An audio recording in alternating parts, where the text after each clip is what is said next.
Oh yeah, we're back.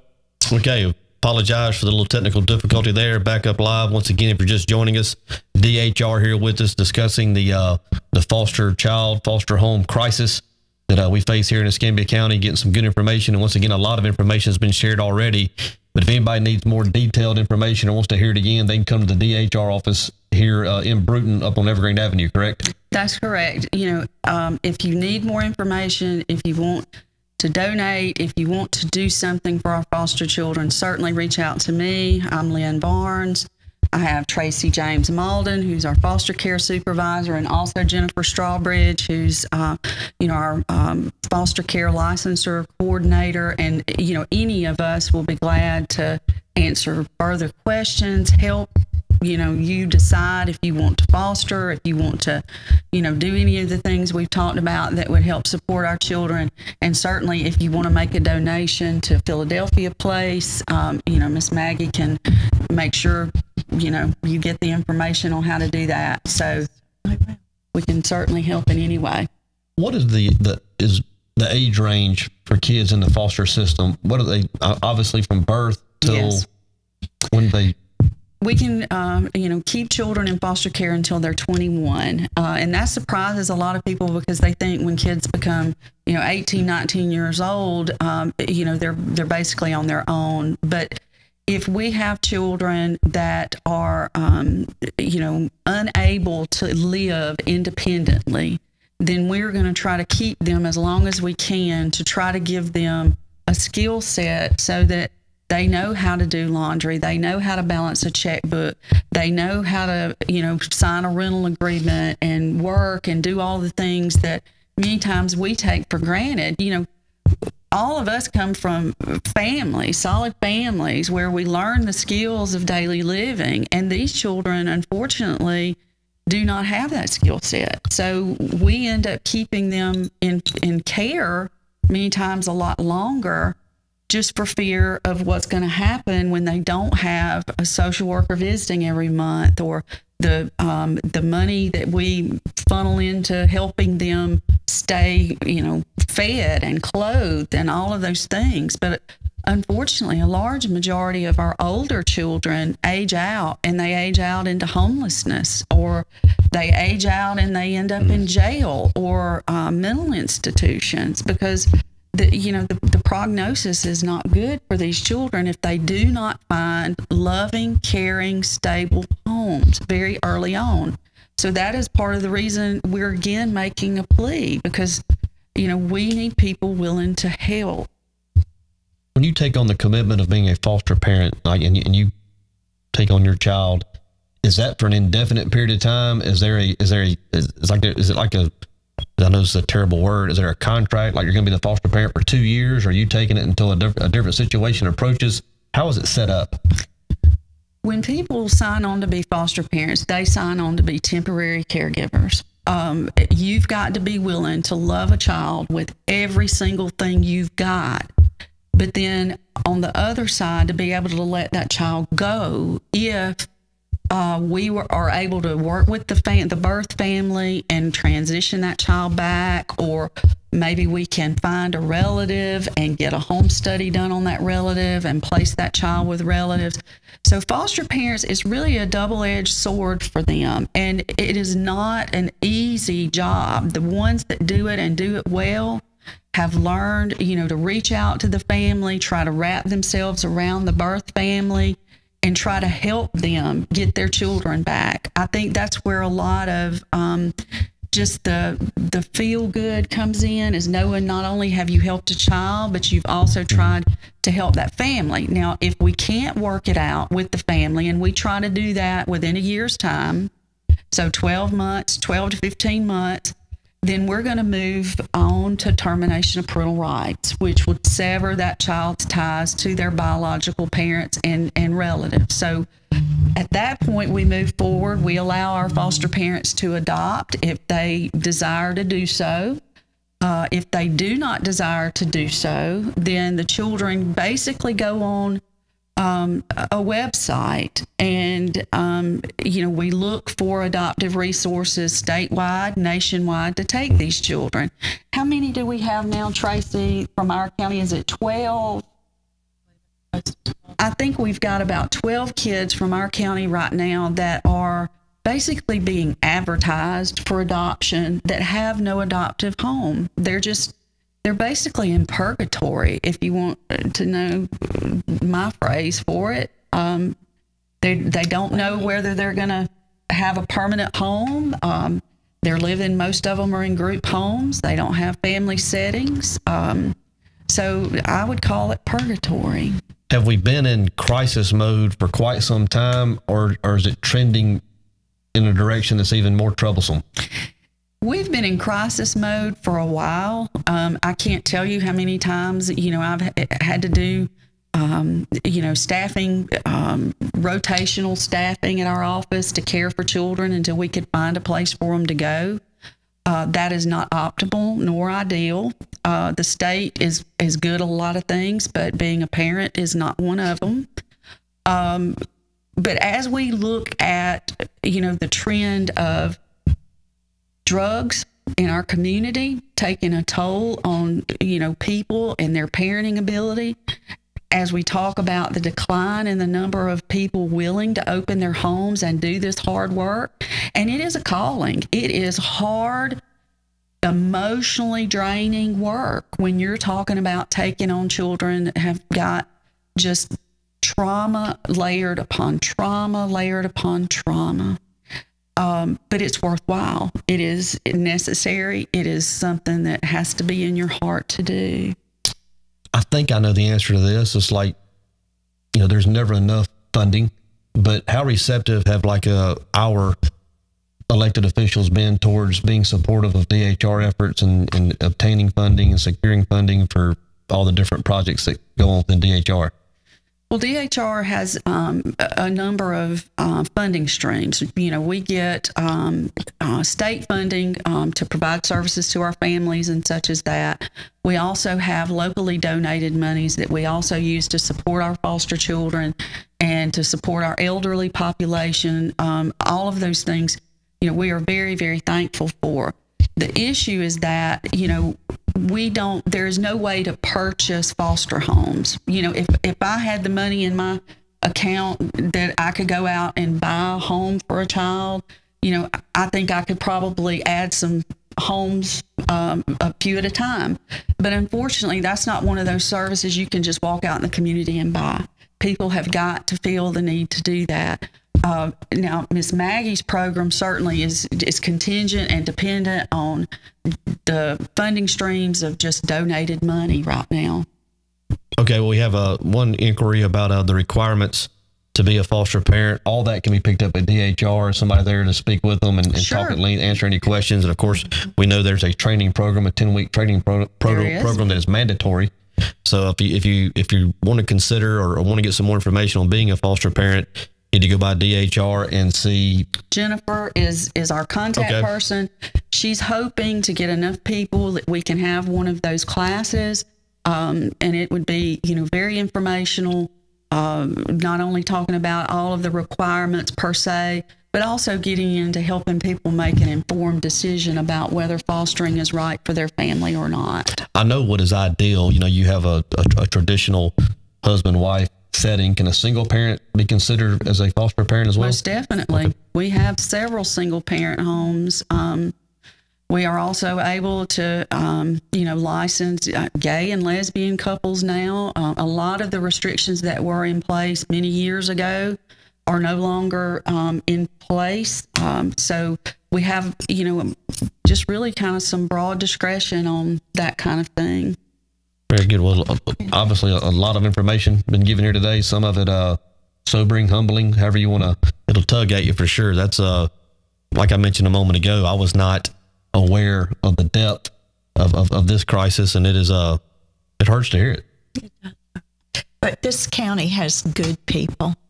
Last Saturday before this past one, we had a cake auction in Plumpton at Railroad Junction. And the area churches baked cakes and brought them.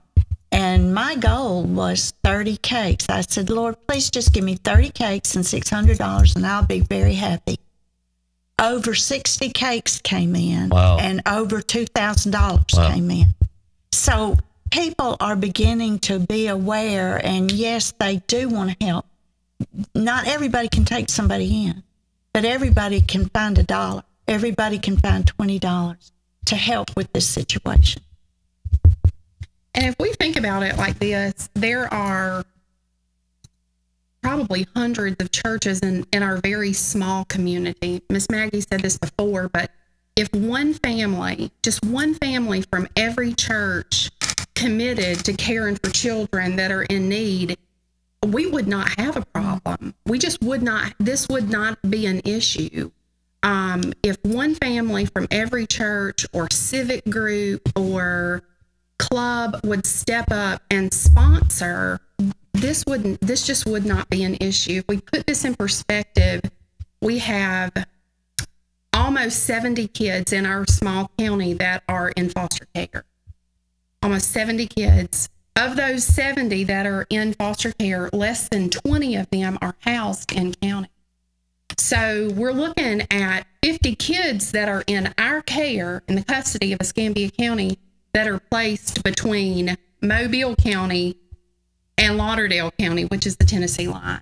So we literally have only had the option of scattering our children. That puts our workers in the road, that, you know, and all of the problems that can come from that.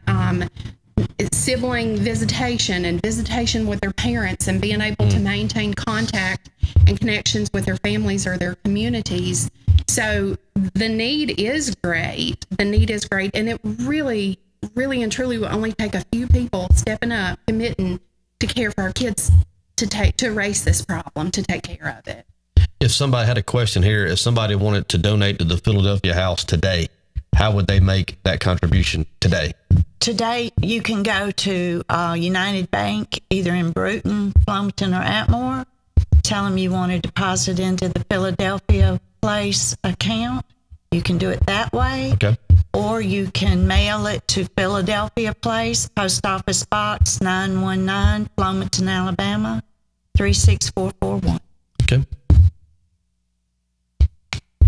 And of course, I had a question here about some of the requirements for fostering. That would be probably better given out at DHR. I mean, I'm sure there's several things to be discussed. So certainly appreciate the question. But if you have an interest in wanting to foster, go by DHR and get with one of these ladies, and they'll be sure to get you all the information you need. And I want to throw this out there, and this is not the reason to do it by a long shot. But if people like myself are concerned about how do you provide from a monetary standpoint, there is a little bit of a supplement that helps with that. Is that correct? There is. It's called a board payment, and it ranges based on the age of the child. It is meant to be a reimbursement for expenses incurred by these parents, foster parents, when they care for these children. It is not nearly enough to care for children, but it does help lessen the burden. And also, we are very, very fortunate in this county to have people willing to donate money and willing to do things. So that also takes some of the burden off of the foster parents for like school clothes and supplies and Christmas gifts and things like that. Okay.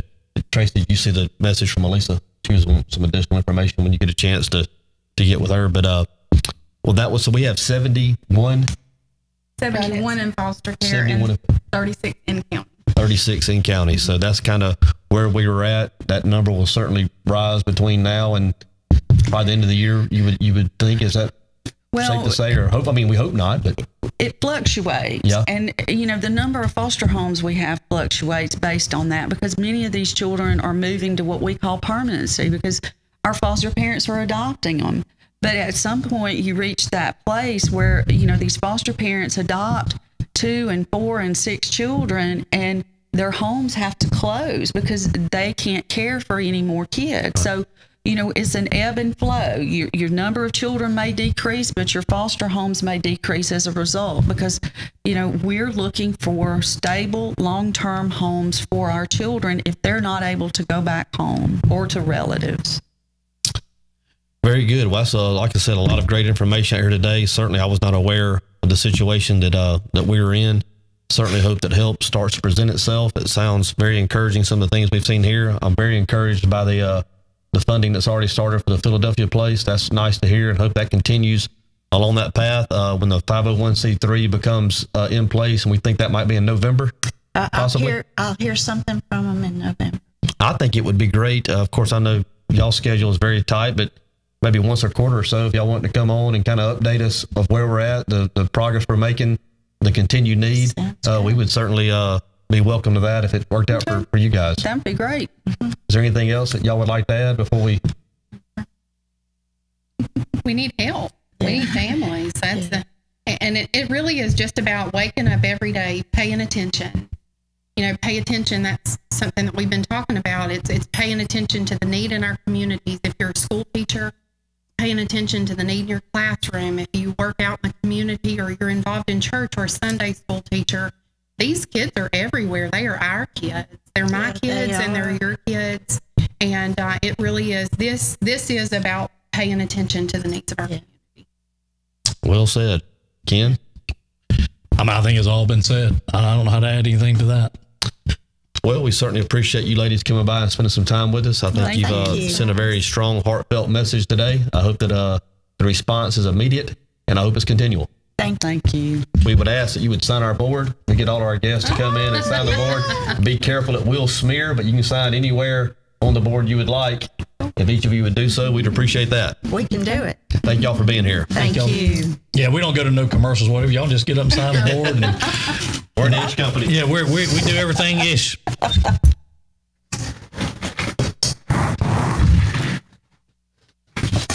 happens when you run out of space? We're going to get a new board, but a bigger one, because that one's not big enough, come to find out. That's my fault, so.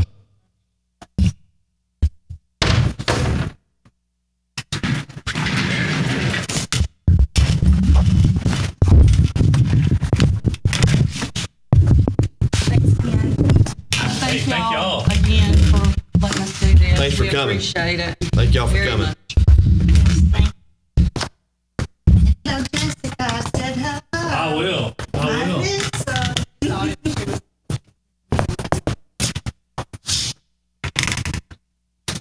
Thank you. Thank y'all. Thank y'all so much. Y'all have a good day. Y'all too. Y'all have a great day.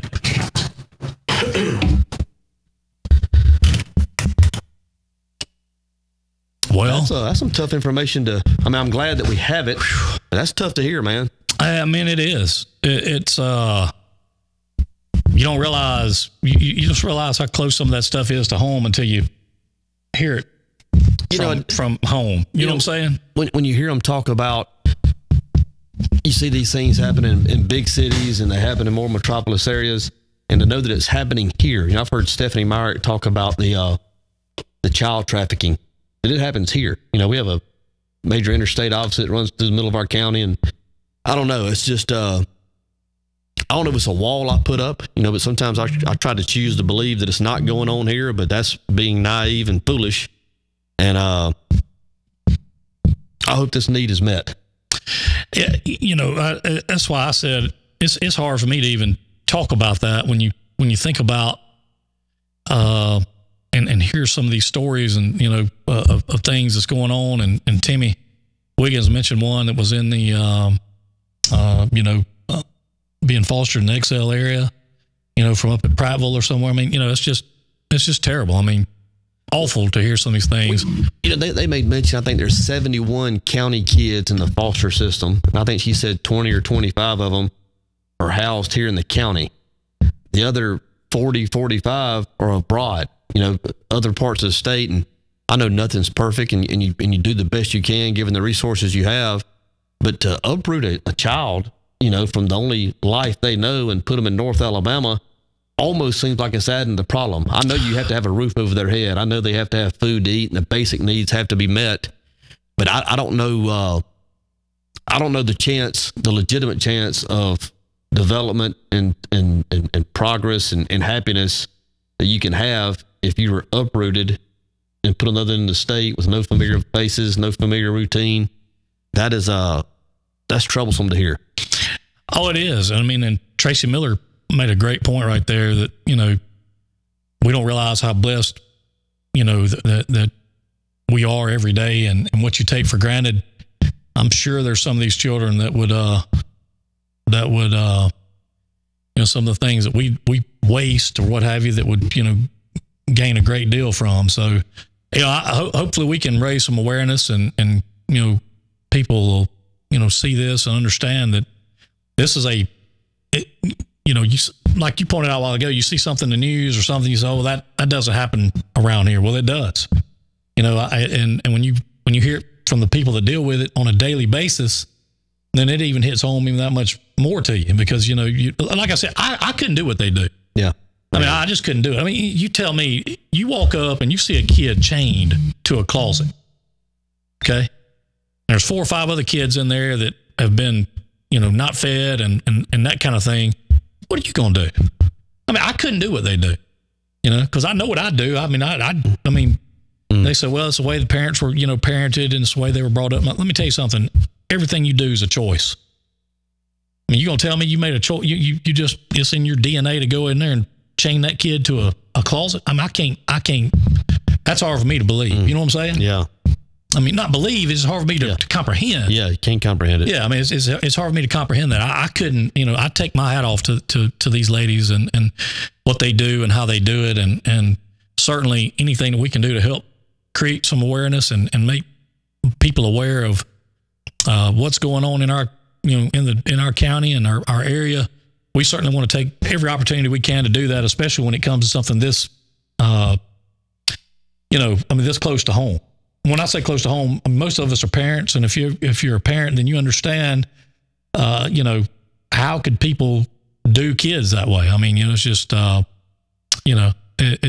it's just amazing to me. So, changing gears just a little bit, we have some birthdays today. One of them, big birthday, would be Sister Whitney. Yes, happy birthday, Whitney. Happy birthday, Whitney Boyd. She is a great day. 29 years old today. Yeah. And working on having a great day, and hope you have a great day, sis. And who else we got on the birthday chart today, DJ? Let's see here. Jessica Modoc's got she's 25 today. Happy birthday, Jessica. I'm guessing that works. Let's see here. Anybody else that we had that we might have missed yesterday? Lorraine Boyd's birthday is today. Lorraine Boyd. Happy birthday, Lorraine. I think that's it. Hugh Miller. Hugh's got a birthday today. Really? Yep. Happy birthday, Hugh. Happy birthday, Hugh. Who else? We anybody else? I know I'm sitting here thinking I'm probably missing, but happy birthday to all of y'all from Drive Time. And I tell you one thing I've been kind of waiting to hear, and of course after that we probably do need to lighten it up a little bit, but it is Top 5 Tuesday. Top 5 Tuesday. And you know what that means. It's time for DJ's Top 5 after another exciting week of college football. It's the only poll I care about. And yeah, I mean, well, it's a little change this week. Yeah, I mean, you got some changes in the poll. Yep. Okay, well, DJ, Top 5 Tuesday, hit it. Number 1 stays the same. UCF, defending national champs, still rolling on. They look almost unbeatable, and they're going to stay at number 1 until somebody knocks them off. That's fair. That's fair. Had a shake up at number 2, and mine's a little different direction than what the those idiots with the AP do theirs. I moved Clemson to number 2. Good win over Syracuse, a good Syracuse football team. They lost to Syracuse last year, and I'm more or less putting them number 2 for Dabo Swinney. He had the guts and the courage and the dignity to communicate with his 2-star quarterbacks how this thing was going to play out. Trevor Lawrence, the incoming freshman, was given the nod. He had earned it on the field. The Bryant kid, who was the 2-year starter, led up to the playoffs last year, he decided to transfer with Dabo's well wishes. He has a chance to go on and chase his dream and do what he wants to do. Well, lo and behold, Trevor Lawrence gets hurt during the game, so the 3rd-string quarterback ended up finishing that thing up. It'll be interesting to see how that plays out, but I applaud Dabo for having dignity. So I'm going to move Clemson to number 2, not necessarily just because of the performance of the field, but because of the actions of the coach. And I hear that if and when the Auburn job comes open, that Dabo may get that promotion. Well, it can't open up fast enough, in my opinion. I would take him. I'm on record today. I would take Dabo Swinney. Anyway. Number 3, Georgia. Georgia went from 2 to 3. Clemson and Georgia flip-flop places in my poll. Georgia's going to stay in there at 3, the best team from the best conference in the country. I think they're deserving of I think Georgia's the best team in the SEC. Well, they were last year, and you got to, to be the man, you got to beat the man. So they are until otherwise proven different. 4, Ohio State, great win over Penn State. One of our pick'em games, 1-point victory at Penn State. Not crazy about their coach, but their team is certainly getting it done on the field. So I'm going to put them at number 4. Who is that? Ohio State. Ohio State. Okay. And number 5, and I'm probably going to get jumped on for this. And this is not, I wouldn't be surprised if they fell out next week, but just because of what they got done this week, plus they have a fantastic football team, I put Auburn back at 5. To have a 3-hour weather delay, homecoming, all the stuff that goes along with that, and to be able to go out and beat a good team from the state of Mississippi, I'm going to put them at 5. But I understand there's other teams that are probably just as deserving, but given the body of work, I'm putting Auburn at 5 this week. So there it is. DJ's top 5 here on Top 5 Tuesday. That's it. A little shake up here or there. Yep. But so there you had it. Top 5 Tuesday. What do you move on? Let's talk about this big win Friday night for the T.R. Miller Tigers. Big win For the Tigers. When you talk about Coach Etheridge, and he's won, I think, 5 state championships. Yes. So he's not into signature wins, but at T.R. Miller, that was a signature win for him here in year 1. Going on the road to Evergreen, beating the defending 3A champs. We were their homecoming opponent, and it was fun to watch. Yeah, I mean, it was. I tell you what, me back at the studio listening to what was going on, sounded like a great game, tough game, and I think you and I were talking about it. Basically, Miller had less than 150 yards of total offense. I don't know what their final number was. It wasn't much, but they were so good in the kicking game, so good on defense, and of course, when the opportunities presented themselves, they were able to punch a couple in. It was a great team win. I'm gonna tell you what, I am impressed with Coach Steinecker. Oh man, I mean, he's pushing all the right buttons right now. Man, his defense was they played their hearts out Friday night, did they not? They did, and one of the things that I wasn't prepared to watch, we were the more physical football team. We out hit them. But you and I talked about this Friday night after the game. I mean, that's kind of old school. It was T.R. Miller, was it? I mean, is it not? And it was also a great crowd. I mean, it is obviously a short trip up 31, sure, but the Bruton folks loaded up and went. It was a great crowd. It was homecoming for them. Well, let me ask you this: Friday night, Mobile Christian comes to Bruton Municipal Stadium. What kind of crowd do you think will be there this Friday night? If we don't go out and support that football team this Friday night at Bruton Municipal Stadium, shame on us. Yeah. Ronnie Cottrell, class of 77, bringing a great football team in. It's going to be a great game. Those kids and that coaching staff deserve to be welcomed by a capacity crowd. Anything less than a capacity crowd, and I'll be disappointed. I definitely think it's probably going to be that way. Hopefully it'll be that way. I can tell you this. Coach Cottrell coming to town. Yeah.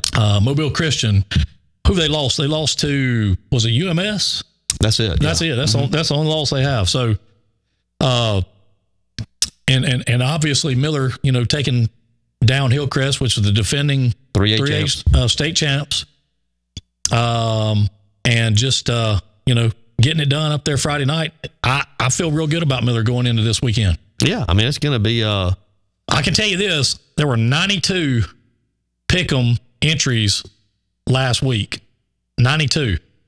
And I can tell you, just me going through and looking, out of those 92, there are a lot of TRM Hillcrest game picks that is going to put some people down because most of the picks picked Hillcrest to win. Well, you could have flipped a coin on the Ohio State Penn State game. That was a 1-point victory. It was. It was a lot of good games. Yeah. I don't know how many people had Kentucky beating South Carolina. We did. Yeah. I had Florida beating Mississippi State. I don't know if that I took Mississippi State on that. I don't know if that was a popular pick or not. I didn't think Florida could get it done, but they did. They did. So, yeah, it's going to be the Friday's going to be fun, and I hope that the TR Miller crowd really turns out en masse because they are deserving. If you haven't been to a game in a while, this is the one to go to. The stadium's beautiful. The renovations, if you hadn't seen it, you'll enjoy it. The game is going to be one for the ages, I believe. Well, I didn't want to get out of here without mentioning that, a great win for Coach Etheridge and his staff, and of course the kids and players up there at Miller. And what are they? Have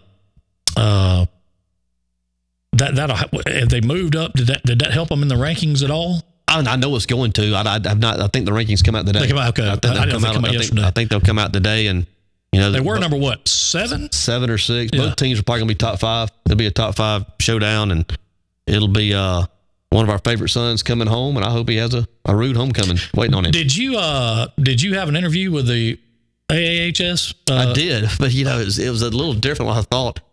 I called in when you sent me his number. Yeah, and they do a scoreboard show at the end of Friday night. Okay, and they asked me to commit first. This was smart on their part. I said, sure, I will.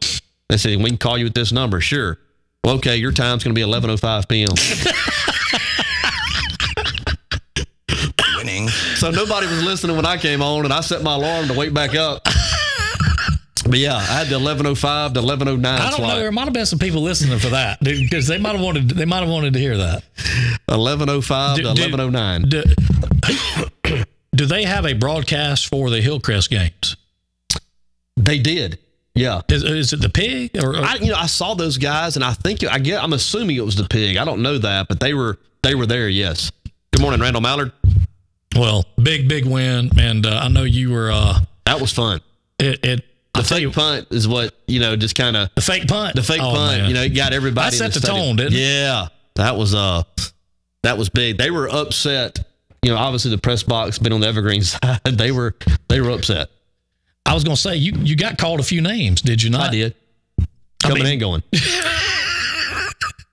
But I saw something I have not seen before. I mentioned earlier that we were the homecoming opponent for Evergreen. A brown sandwich that was deboned? I didn't.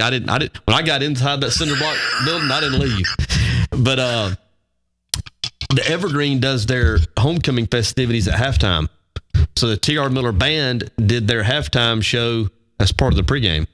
And then they were done for the night, which I'd never seen it done quite like that. But say that again now. Evergreen does their homecoming festivities, crowning their queen and their attendants and recognizing them. They do it at halftime, and it takes all of halftime. So the Miller Band performed pregame. They did their halftime show pregame. So by 6:50, they were done for the night in terms of performing on the field. Wow. I'd never seen it done quite like that, but I was glad they had an opportunity to go out and perform their show. I've never seen it done that way either. Yeah. That's crazy. I didn't know if they had an announcer. I didn't know if they broadcast the game or not. I was just kind of curious. I'd love to find out who calls their games, and let's call them on the phone and set up an interview with them and see what their thoughts were. Yeah. They were very, very nice people. Oh, no. Yeah. They were really, really nice. I know we had talked about doing some of that with, this year with some of the teams and stuff that we played. So that Miller and Neal and, some of the locals played, that we'd call them up and talk to them, see how they, what they thought, that kind of thing. So I wonder if we might get Coach Cottrell on the phone one morning this week. I bet we could. See about see what his thoughts are on coming into Friday night and coming into Municipal Stadium. I bet we could. We need to. You want to check with Coach Cottrell today and see if he'd be available to do that. I'll tell you what would be awesome. Well, it'd be awesome to have Coach Cottrell call in tonight during the coaches show. That's a thought. If he's done with his practicing, he might do that. Yeah, I'll reach out to him and see. That'd be great. He and Coach Etheridge could kind of we'll be mix it up a little bit. Speaking of the coaches show, we'll be at Camp 31 tonight. That's right. For the Murder Creek Coaches Show. We'd love to have you come out and take it in live. If not, of course, it'll be on the BMP Sports Network page at 7:30-ish. Well, looking forward to hearing from Coach Etheridge and Coach Andrew Williams. And Neil, of course, going on the road to Monroeville this week after an off week. Neil's got Monroe County this weekend. Yep. This Friday. Okay. PGP said they called Friday morning and told the band they could not perform at halftime. Sound like a last-minute decision. Sounds like it. But they got out there. I think that's awesome, though, that they did it. They went ahead before the game.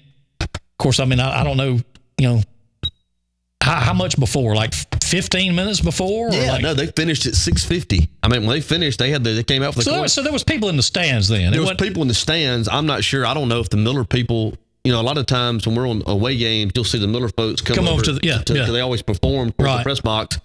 And I don't recall seeing a ton of Miller people over there, so maybe they weren't aware that was going to take place, and we're getting the game at 7. And for that, I hate it. But they did get to perform. And Allie Sawyer said that's how they do it in Baldwin County. Okay. I mean, I guess they think of it like this. They figured it out that there's not a lot of people there at kickoff. Yeah. And so they're like, we'll wait to halftime. We know there's going to be a crowd here, and we'll do it at halftime. Yeah. But let me ask you, what happens if it runs over 30 minutes? Because halftime's 30 minutes, right? Halftime's 20 minutes. Okay, so if 20 minutes. What if it runs over 20 minutes? I mean, I don't know how that. I guess the officials could walk out there and say, "Yeah, come on," So sounded like a typical Hillcrest officiating crew up there Friday night as well. It was just it was hard to get a flow. Like they just, you would play, they would stop it. They'd stop it. You had a real problem with the chain gang, didn't you? I had a real problem with the chain gang. I'm telling you, the chain gang eats me up, man.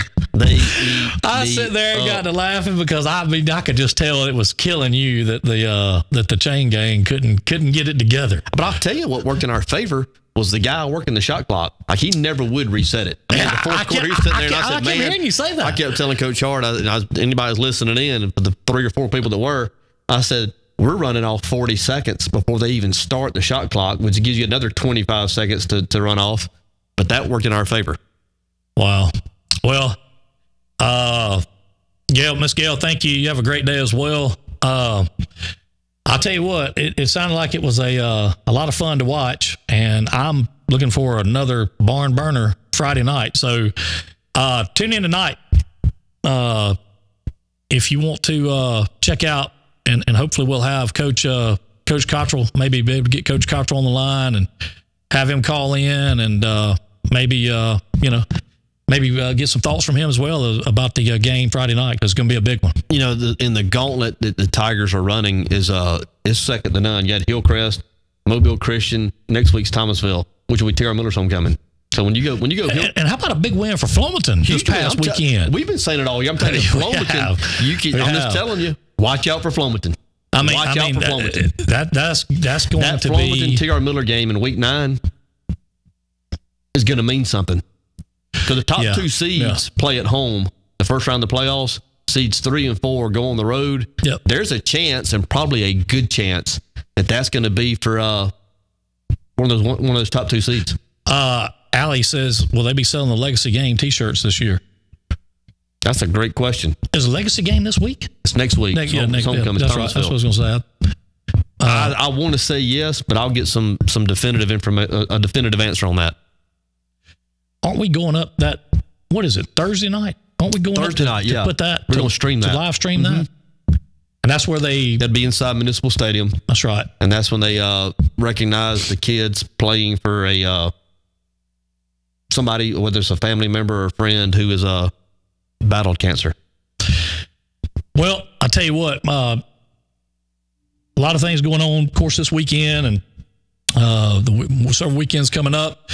But I think we've hung around a little as long as we need to this morning, and let's say we'll pick it back up tomorrow. Yeah, a little different show for us, but certainly proud to have DHR in here and trying to create some awareness.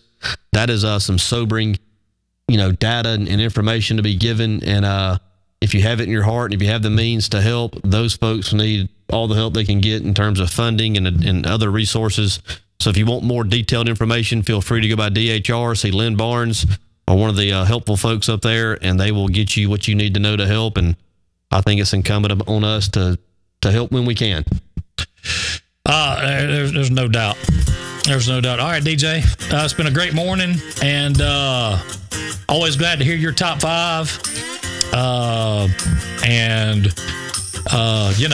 I mean, it's just one of those things. I see Aunt B, what she said there. I wonder if we can get him to drive up here. Man. You think we can? You start taking reservations up there if we could put out the Coach. I'll tell you what we're going to do. When we close this out, we're going to call him immediately. And if we could get him to agree to come up here, we will put it in drive time and all over Bossman Production, everything we have. We'll put it all over everywhere and let you know that Coach C is coming up for the show tonight. Now, I don't know what that's going to do to the coach's show. Coach Etheridge might kill us. But I don't think so. Take it away, DJ. It's been a great Tuesday. We appreciate all of you being a part of it with us. We've enjoyed being here with you. Hope you have a great Tuesday afternoon, and hope you'll be back with us tomorrow. I want to thank Jim Peach Motors and Pete Chevrolet for making drive time possible each and every day. Y'all have a good one. Love y'all.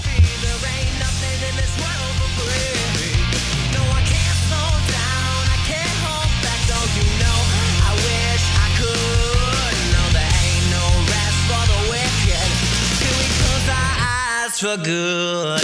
Not even 15 minutes later, I'm still walking down the street when I saw a shadow of a man creep out of sight. And he swept up on me. Thank you for tuning in to the Dirty 30's #1 broadcast, Drive Time with DJ and KJ. Tune in next time when you'll hear DJ say, Good morning and welcome to this edition of The Feel Good.